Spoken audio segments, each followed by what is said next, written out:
Bonjour tout le monde, bienvenue à cette nouvelle vidéo de TW 2016 édition WWF 1987. Ça fait un bout de temps là, que j'ai pas fait un épisode avec la partie 1987, donc je suis vraiment excité là, à l'idée de faire notre dernière semaine avant notre prochain pay-per-view Going Crazy, qui va voir un combat entre Ricky Steamboat et Adrian Adonis, qui je pense pourrait être un match of the year si bien amené, avec Steamboat qui fait quand même du bon boulot là, depuis qu'il est champion, après avoir battu André le géant à SummerSlam. On a donc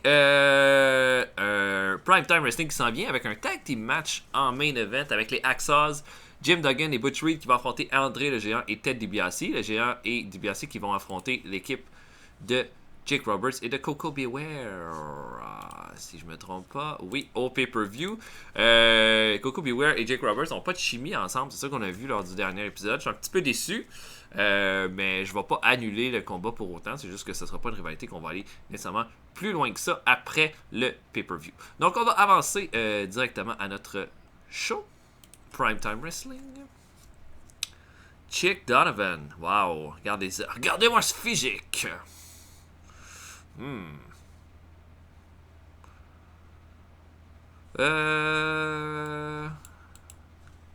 Je regarde ça. La AWA a fait son show. Jerry Lawler contre Kevin Von Erich en main event. Puis leur gros show, le September Supercard avec Larry Zbyszko qui a battu Craig Gagné. Puis Lawler a battu Jimmy Snuka dans un combat de A. Ça c'est bien. Sinon. Jim Crockett Promotion a fait son Supercard aussi avec un main event entre Ric Flair et Jimmy Valiant. Wow. Mr. Boogie Woogie, qui est quand même pas jeune, de 45 ans, avec un combat de B+. Kurt Hennig a battu Dennis Condrey. Donc, Hennig, lui, est avec, c'est ça, le Jim Crockett sur un contrat fermé. L'Italian Stallion a battu Vladimir Petrov. Ils ont signé Dave Schultz. Et Tommy Angel a battu les Mulkey Brothers. Denny Brown a battu Sean Royal pour le titre junior. OK. Mike Redondo. Tu vois, lui, on pourrait peut-être le signer, mais en même temps, je sais pas, là, notre roster est quand même pas pire depuis le début. En tous les cas. Et Mike Graham, qui a battu Chavo Guerrero. Qui est en contrat fermé. Eh bien, donc, on va continuer d'avancer et on s'en va à notre show. Jerry Blackwell, ça c'est un gars de la AWA. C'était un gars très agile. Il y en a qui disent que Barry Horowitz pourrait devenir un gros nom et ça tombe bien parce que Barry Horowitz, il est à nous. Puis il reste pas grand chose à travailler en plus, fait qu'il restera pas longtemps en développement. Oui, et on pourrait travailler. Gorilla Monsoon, là, il est pas content de ne pas avoir été à SummerSlam. On va lui donner 2000$. Voilà. Réglé. Et Afa, ça fait super longtemps qu'il est pas content. On va lui donner 4000$. 5000$ pour régler ça. Et il est content. Excellent. C'était depuis qu'il avait travaillé avec le Junkyard Dog qui était pas content. Là, on s'entend que ça fait un bon bout de temps. On va regarder les incidents avec Manny Fernandez. Manny Fernandez est arrivé hungover. En tant qu'employé, on décide comment on va dealer ça. On va lui donner une suspension. Ça peut pas arriver comme ça. Qu'après le show de ce soir, il va commencer une suspension de 28 jours. Manny Fernandez a amélioré son attitude. Et il a de l'attention avec moi. On peut pas tout avoir. Bon, on va essayer un middle. Ok, disons qu'on s'essayerait avec Bret Hart. Il fait des plein d'amis. On va essayer de faire plein d'amis avec Bret. Tiens, Jarrett, Jim Brunzell. Avec Jarrett, tiens. Non, pas marché.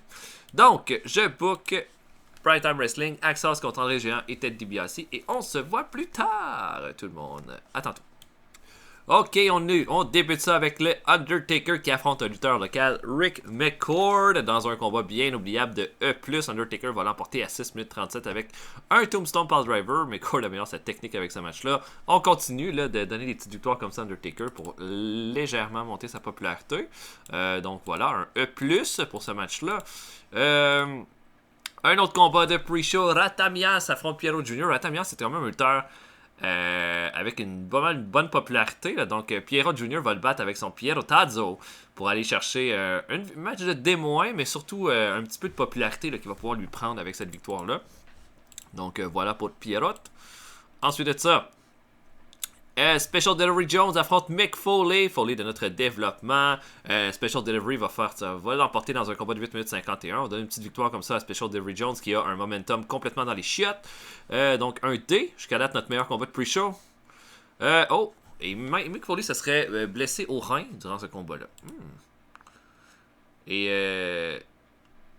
le locker room n'est pas content après Special Delivery Jones parce qu'il pense que c'est sa faute si Mick Foley a été blessé. Et dernier combat de pre-show, Jules Strongbow et Tom McGee. Strongbow qui est un lutteur local et notre fameux Tom McGee à nous affrontent les Rougeau Brothers qui vont sortir un combat de D+. Donc pas des gros combats de pre-show dans ce combat-là. Les Rougeau vont l'emporter avec le Boston Crab de Jacques Rougeau sur Tom McGee pour la victoire. Et on commence!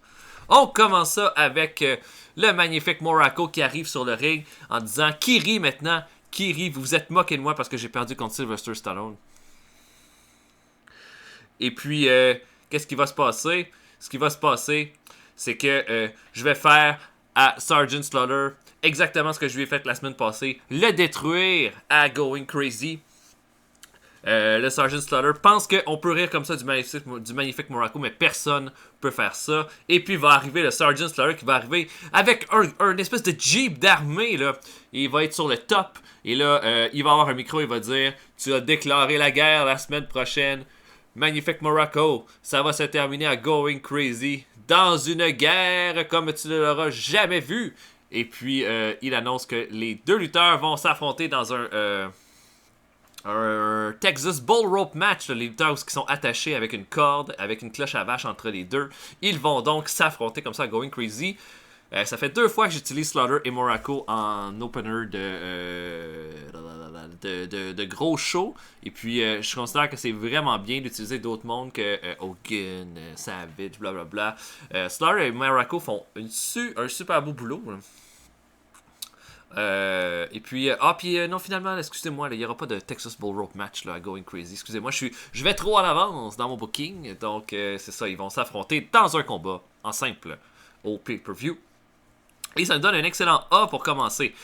Morocco, là, va vraiment falloir considérer le mettre un échelon plus haut là, parce qu'il a traîné. Il a peut-être pas traîné Stallone dans la rivalité, mais il a été excellent avec Stallone. Et puis là, il me fait des super gros segments. À cette époque-là, Morocco, là, il valait presque plus rien. Hein. Il s'en allait faire un face turn. Il était en mid-card au lieu d'être en upper mid-card. Il y avait des rivalités un peu up and down avec Tito Santana, là, je me rappelle à l'époque. Mais vraiment, là, nous, on a vraiment été capable. Avec un peu, à mon avis, Morocco et Adonis, c'est le même combat. Là, des gars que. Ben, en fait, Adonis a été, à mon avis, sous-estimé. Morocco, lui, on l'a juste utilisé à la corde, là, à la WWF. Puis là, je pense qu'il commençait à moins vouloir l'utiliser. Mais en tous les cas, Morocco fait de l'excellent travail, Slaughter aussi. On a un vidéo qui résume là, ce qui s'est passé entre Adrian Adonis et Ricky Steamboat et qui nous montre que Ricky Steamboat a été hospitalisé suite à l'attaque de Adrian Adonis. Steamboat, là, on montre là, avec les médecins là, qui lui mettent des pansements et tout, mais il devrait être prêt pour Going Crazy sans problème.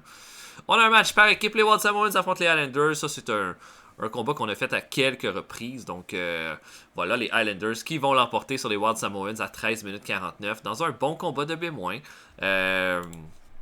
Personne va s'améliorer. Tama va faire abandonner Sika par soumission. Et puis, voilà, c'est très bien. Évidemment, on a mis les Highlanders un petit peu en avant-plan, étant donné qu'ils vont affronter les Communist Party et les British Bulldogs au pay-per-view. Puis que c'est un peu l'équipe qui est un peu pris entre les deux, là. On a un gros segment où est-ce que Ron Simmons dit que qu'est-ce que ce gars-là, Ivan Putski, vient faire. C'est un vieux lutteur qui n'a plus rien à donner. Il n'a pas d'affaires dans le même ring que moi. Il dit donc je défie Ivan Putski de venir sur ce ring pour un combat, un bras de fer. Donc là, il y a le setup pour un bras de fer sur le ring. Ivan Putski va arriver. Et puis, ils vont se placer là, pour le bras de fer. Et puis, au moment, Simmons va être sur le bord de gagner. Mais là, Putski va remonter la pente. Putski est fort comme un bœuf. Il va remonter la pente et Simmons va juste lui donner un coup de pied dans les couilles. Et l'attaquer comme ça. Là, il va tricher, il va prendre le stand, il va l'écraser sur Ivan Putski. Et c'est comme ça qu'on va terminer ça. Un des plus. C'est pas un gros segment. Mais c'est pas grave. Ça nous permet d'avancer. Et Putski va donc affronter Simmons au pay-per-view. Vous vous doutez bien de l'ange de ce qui devrait se passer. On a un match entre Jimmy Jack Funk et Kamala.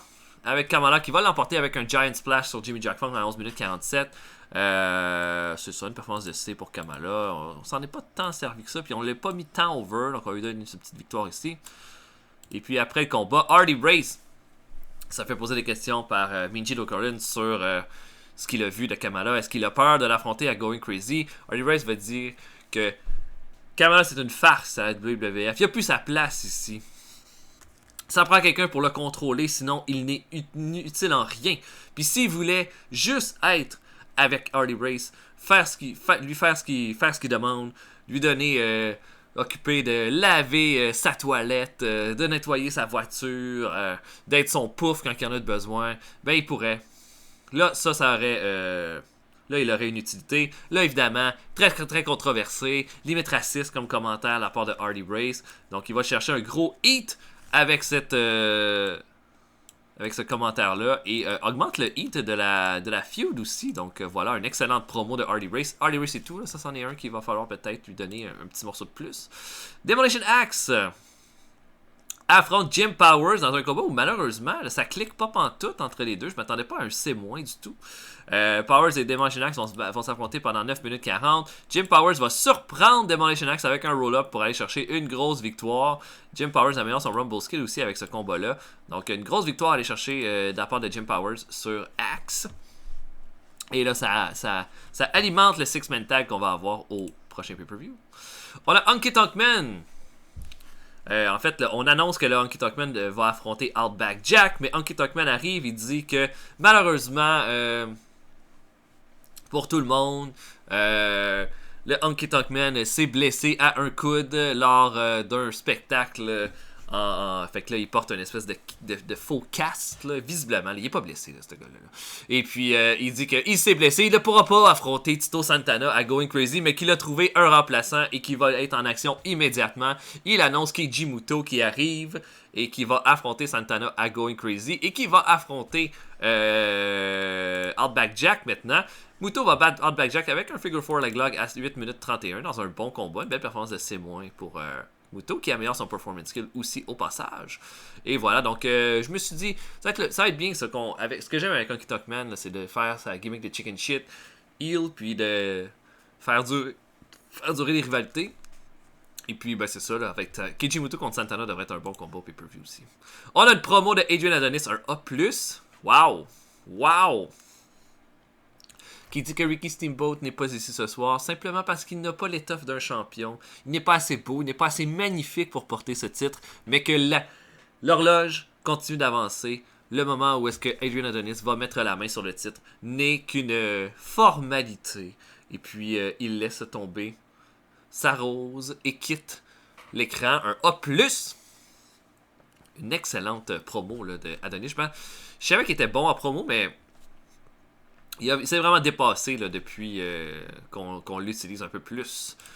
Et notre main event, les Axos affrontent André Géant et Ted DiBiase. Un combat de B- seulement. Un peu déçu. Bon, il y a eu un négatif parce qu'il n'y a pas assez de selling puis que c'est pas associé à un gros storyline. Bon, c'est vrai. C'est vrai. Donc, pas assez de selling. Bon, les performances, c'est une performance de A quand même pour André Géant. B pour Ted DiBiase. B-, B- pour Duggan et Butch Reed. Durant le combat, la Art Foundation va essayer d'intervenir. Et puis bon, là, les Axos vont être un peu distraits. Et puis ben, Jimmy Hart va arriver, va faire un low blow sur Jim Duggan et André Géant va lui faire un body slam ensuite pour la victoire. Un B-. Là, après le combat, Coco B. Après le combat, là, Bobby et Coco Beware et Jake Roberts arrivent. Et puis là, ça commence à être le gros brawl. Et là, on voit Hulk Hogan et le Big Boss Man qui se battent aussi sur l'allée. C'est le bordel total. Bobby Heenan ne sait pas trop ce quoi faire. Et puis, on termine ça sur un gigantesque gros brawl pour terminer tout. Ce qui augmente le heat de notre rivalité avec Hogan contre la corporation. Et on termine le show là-dessus avec un excellent B+. Mais regardez-moi la fin. 2 A+, pour finir. Et puis un A pour commencer. On est 4 A dans ce show-là. C'est vraiment bien. C'est vraiment bien. Ted Arcidi.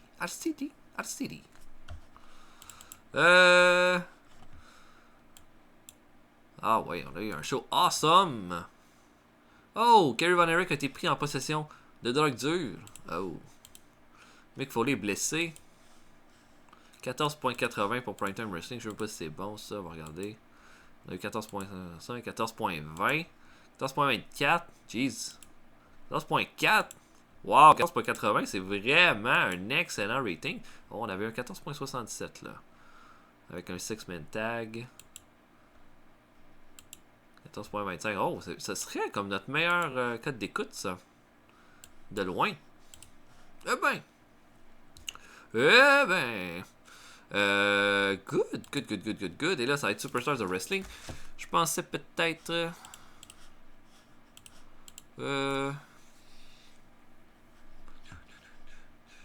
Qu'est-ce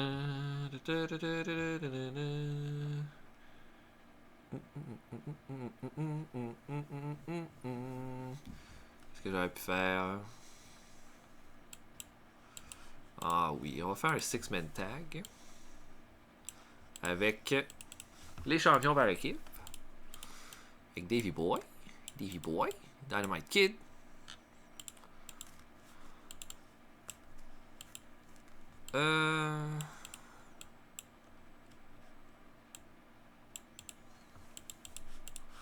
Big Jim, on s'en est servi? Oui, on s'en est servi dans un match. Pas trop s'en servir. Hogan, je sais pas. Peut-être pas Hogan.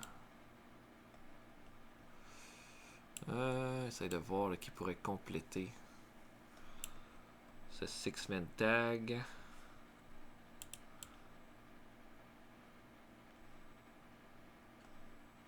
Tiens, on va mettre Lanny Poffo. De l'autre, nos deux Russes.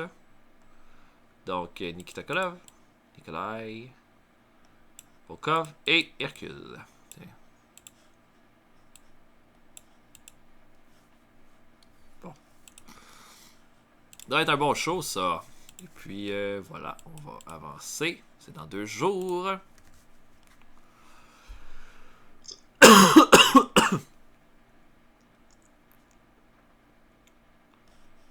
Oh, pas grand chose de nouveau.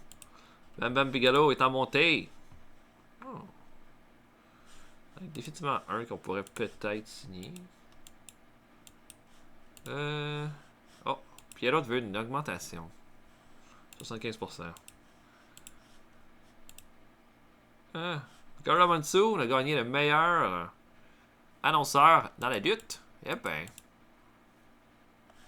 Oh, Velvet McIntyre est frustrée parce qu'elle lutte pas. Ben, hein? Son contrat va finir bien vite, là, elle, là. 11 mois. Pas si bientôt que ça, finalement.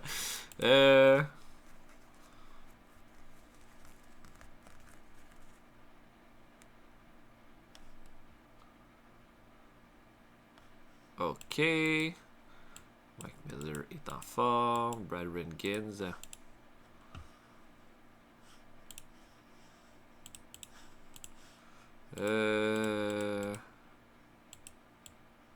Sakaguchi lutte encore? Ah, Occasional Wrestler.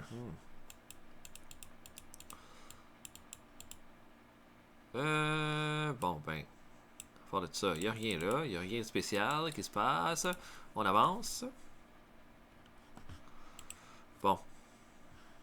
Manny Fernandez est suspendu. Ok. Oh, Ricky Steamboat et Sam Houston. Ricky Steamboat a donné des trucs de selling à son protégé Sam Houston. Ricky Steamboat a donné des trucs de selling à son protégé le Brooklyn Brawler. Et merci, Ricky. Ricky tellement utile. Mettons.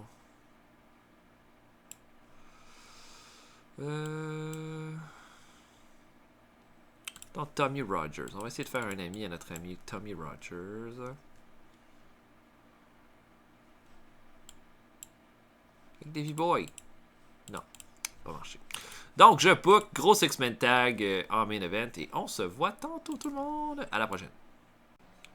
Ok, on commence ça! On a un combat de pre-show entre le Brooklyn Brawler et Robbie Brookside. Brookside qu'on a signé pour notre développement il n'y a pas longtemps. Le Brooklyn Brawler va aller chercher une rare victoire. Il va l'emporter sur le Brookside avec son swing neckbreaker à 9 minutes 44 dans un combat abysmal selon le review ici. On a ensuite Sam Houston qui affronte Steven Regal. Les deux ont une bonne chimie ensemble. Ça donne quand même un combat de D, une performance de D+, pour Houston qui je pense... Oh, et par contre, Houston se serait blessé au rein. On va voir. J'avais des petits plans pour lui, pour Houston. On va espérer que ça soit pas trop grave. Le Corporal Kirshner affronte Kelly Kiniski, qui doit être le fils de Gene Kiniski. Kirshner va le battre avec son powerbomb à 9 minutes 33 là, dans un combat tout à fait correct de pre-show. Et le dernier combat de pre-show, Lyric McCord et Tom McGee. McCord qu'on avait vu lors du dernier show contre l'Undertaker et notre fameux Tom McGee qui affronte la Hart Foundation dans un beau combat de C+. Bret Hart a fait une performance de B+, dans ce match-là, ce qui est vraiment excellent. Et Jim Lynott a bien paru aussi. Bret Hart va l'emporter avec son Heart Attack sur Tom McGee pour la victoire. Donc voilà. Dernier combat de pre-show. On ouvre ça avec un face-à-face de Meiji Nokorin qui dit qu'il veut recevoir le 2 des lutteurs qui font les montées les plus impressionnantes à la WWF en ce moment. Arn Anderson et Dino Bravo qui vont s'affronter à Going Crazy. Anderson et Dino Bravo arrivent là, c'est vraiment tendu entre ces deux-là. Ils s'aiment pas.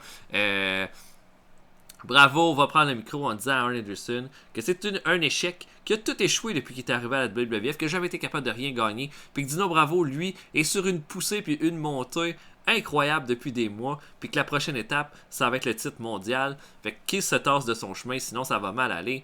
Arn Anderson dit que Dino Bravo a jamais été capable de battre Arn Anderson, et puis qu'il s'essaye à Going Crazy, ce sera une bataille de tous les instants. Meiji essaye de garder l'ordre, monsieur n'est pas capable finalement. Il commence à se tapocher, à se donner des coups, les agents arrivent pour séparer tout le monde. Excellente façon là, de terminer cette rivalité-là avant le pay-per-view. Donc voilà, un beau petit bémol pour commencer. Jim Brunzell affronte Brutus Beefcake. Beefcake est accompagné de Brian Blair, mais Beefcake est aussi également accompagné de son partenaire Greg Valentine. Ça va pas tant bien que ça entre les deux depuis le début. Beefcake, là, en tout cas, à certains moments, le Beefcake aurait pu prendre l'avantage avec des coups en traite. Valentine va lui crier les ordres. Beefcake va pas trop les écouter, mais finalement va l'emporter avec son Sleeper Hold à 10 minutes 9. Valentine va arriver, il dit bon, ben quand même beau boulot, mais t'aurais dû écouter ce que j'ai dit. Beefcake est là, écoute, là, arrête de me dire quoi faire, j'ai gagné. Toi, on n'a rien gagné. C'est la première fois qu'on gagne quelque chose depuis le début du mois, alors tais-toi. Donc, il y a bien de l'attention. Donc, bon, c'est plus quand même pour ce match-là. On a le promo de Hulk Hogan qui nous parle du combat contre le Big Boss Man qui s'en vient. Il dit que le Big Boss Man lui a donné toute une raclée là, il y a 2 semaines. Et puis que c'est pas facile. C'est pas facile de simplement là, imaginer comment il va être capable de battre le Big Boss Man au pay-per-view, mais il va mettre tout son cœur, comme il a toujours été en mesure de faire dans tous ses moments en carrière, et puis qu'il va arriver à Going Crazy avec l'intention de mettre un autre géant au sol, parce que la Corporation ne réussira jamais à éliminer la Hulkamania. On a un match entre Iron Mike Sharp et Jake Roberts. Roberts qui va l'emporter qu'un DDT facilement à 5 minutes 41. Rien d'autre à en dire. Et finalement, notre main event, Lanny Poffo et les British Bulldogs affrontent Hercule et le Communist Party. Des belles performances de Dynamite Kid et de Davey Boy Smith qui ont fait des B chacun. Sinon, pour le reste, là, un C pour Lanny Poffo. J'essaie de voir pourquoi que c'est pas un petit peu plus haut, mais quand même rien que des plus. Mais ça avait juste fait un B-. En tous les cas, Dynamite Kid va faire son headbutt à Nikolai Volkov pour la victoire par pinfall. Ça continue la rivalité entre les deux équipes. Donc les British Bulldogs vont chercher une belle petite victoire de momentum avant le PPV. Et là, on va se préparer pour notre show au Japon.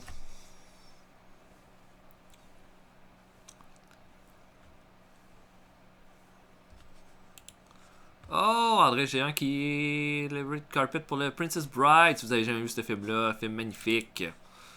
J'essaie de voir. Sam Houston est blessé, on va aller voir ça. L'opinion de Hulk Hogan, c'est qu'Hercule doit apprendre à faire du selling. Fait qu'il mérite pas d'être poussé tant qu'il n'a pas fait ça. Même chose de Jake Roberts par rapport au Corporal Kirchner. Bon. Eh bien. Medical. Sam Houston, 23 jours, il est blessé. Bon. Excellent. Triste. J'avais vraiment quelque chose pour lui. Bon, on se prépare pour notre show au Japon maintenant. Qui on va mettre?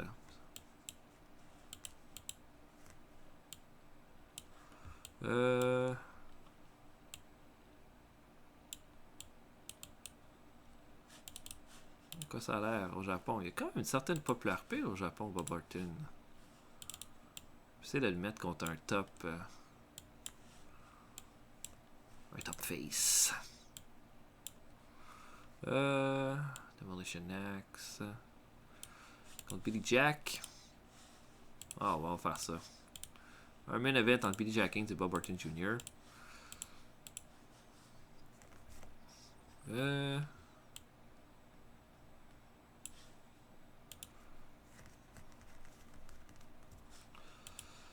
Donc, de quoi ça a l'air? Oh oui. Ricky Snibble a donné des trucs de psychologie à Sam Houston, des trucs de psychologie au Brooklyn Brawler. Excellent. On va faire un middle un peu au hasard. Des fois, c'est les autres qui marchent le plus. Hein? Tiens, Special Delivery Jones. Ça a l'air d'un gentil monsieur, ça. On va pouvoir faire un ami. Lanny. Non. OK. Donc, je book. Oh oui, on va aller tout de suite se mettre au Japan. 4, 5, 6, 7, 8. On va aller à Chukuku. Si je vais à Chukuku, j'ai 75 personnes qui vont venir. Ok, on va faire ça. Et on va booker. Et on se voit tantôt tout le monde. À plus tard. Ok, on commence en pre-show. On est à Chukuku avec devant 64 personnes avec Undertaker qui affronte Scott Putski et le bas avec un Tombstone Power Driver à 8 minutes 26. On continue de donner des petites victoires à Undertaker. On a ensuite un match entre Jeff Jarrett et Marty Jannetty. Les gars n'ont aucune popularité au Japon, donc le combat est un peu nul. Jarrett va l'emporter avec son Figure 4 leg lock à 7 minutes 16. Ensuite, Brian Blair qui affronte Shawn Michaels et qui va le battre le Heartbreak avec son Sleeper Hold à 9 minutes 23. Donc voilà, encore un dans les E. Et un combat dans les D maintenant avec le Paul Orndorff qui va battre le Brooklyn Brawler avec son Power Driver à 9 minutes 59. Voilà, une belle petite performance de Orndorff. On ouvre le bal avec, on annonce une attraction spéciale, un showdown de bodybuilding entre Randy Savage et Billy Jack Haynes, avec la foule qui va décider qui est le gagnant. Randy Savage, évidemment, un physique très très très impressionnant, va faire des poses pas possibles, mais Billy Jack Haynes semble toujours être un peu plus populaire, et là la foule va aller vers lui, mais là Savage va être fâché, va attaquer Billy Jack Haynes, et bien Billy Jack Haynes va être en mesure de contrer Savage et de le soulever à bout de bras et de le lancer en bas du ring, et c'est comme ça que le segment va se terminer. On sait que les deux vont s'affronter pour le titre intercontinental à Going Crazy. Et puis voilà, donc un bon petit segment de B pour ouvrir ça, la foule est bien contente, excellent. On a un match par équipe. Arn Anderson et Tom Zenk affrontent Dino Bravo et Michael Hayes dans un bon petit match. Un combat de DT+. Dino Bravo va faire son sidewalk slam à Tom Zenk pour la victoire. Il va être extrêmement arrogant avec Anderson ensuite. Voilà, là, c'est vraiment là, un dernier combat. Avant le pay-per-view, on a un match entre Hardy Race et Paul Roma. Une belle performance de P+, pour Hardy Race. Hardy Race est populaire au Japon, donc... c'est très très bien ça. Il va l'emporter avec un Power Driver sur Roma qui va vraiment tout donner pour le Roma, mais pas assez pour l'emporter. Hardy Race va améliorer son performance skill. Et là, Orndorff est en coulisses. Il était dans le pre-show, il reçoit des fans japonais en entrevue. Mais Rick Martel va l'attaquer en coulisses. Et non seulement va l'attaquer, mais va le soulever et va lui faire un body slam à travers la table, la cafétéria. Toute la bouffe va lui tomber dessus. Martel va être... va simplement là, prendre son écharpe et se la lancer par en arrière. Il va quitter. Bien fier de son attaque sur Orndorff. Et notre main event, Bob Orton Jr. affronte Billy Jack Haynes. Et Billy Jack Haynes va l'emporter avec son Full Nelson à 13 minutes 27. Les deux ont donné une belle petite performance. Là, un beau combat de B- pour finir le tout. C'était très très très acceptable. C'est rare concert de Bob Orton, mais là on en a profité un petit peu ici. Et ça nous fait un B-. C'est très bien.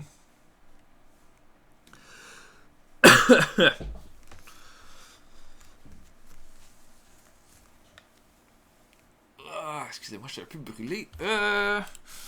Et bon, c'était notre show au Japon. L'opinion de Paul Orndorff, c'est que Undertaker, ça va être une star. Il faut le pusher bien solide. C'est ce qu'on va faire. Et World Class Championship Wrestling a fait un match entre Ken Patera et Barry Windham pour un B.